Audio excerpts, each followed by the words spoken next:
విజయవాడ వీధులు ఒక్కసారిగా రణరంగాన్ని అయితే గనక తలపించాయి. పరస్పరం 2 పార్టీ నేతలైతే గనక బాహాబాహి రోడ్లపైనే కొట్టుకున్నారు.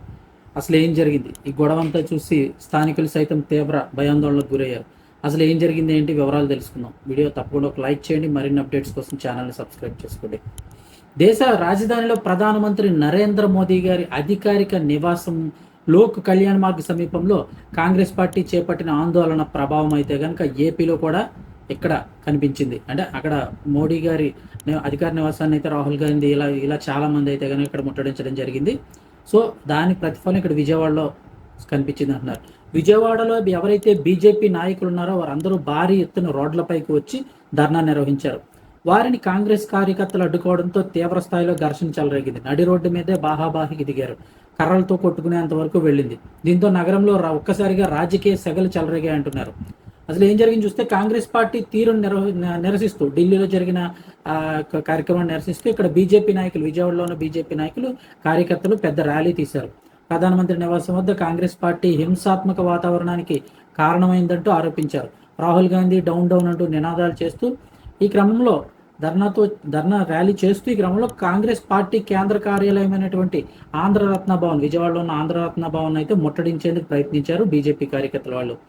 సో పార్టీ భవనంలోకి దూసుకెళ్ళడానికి ఎగబడ్డారు. పోలీసులు అడ్డుకున్నా కూడా లెక్క చేయలేదు. అయితే ఇదే సమయంలో విషయం తెలుసుకున్నటువంటి కాంగ్రెస్ పార్టీ నేతలు, కార్యకర్తలు వాళ్ళు కూడా పెద్ద ఎత్తున రోడ్లపైకి వచ్చారు. పార్టీ కార్యాలయం ముట్టడిని అడ్డుకోవడానికి వాళ్ళు ప్రయత్నించారు. సో కాంగ్రెస్ నాయకులు ప్రతిఘటించడంతో ఇరు వర్గాల మధ్య తీవ్రమైన వాగ్వాదం చోటు చేసుకుంది. అది కాస్త పరస్పర తోపులాటకు దారితీసింది.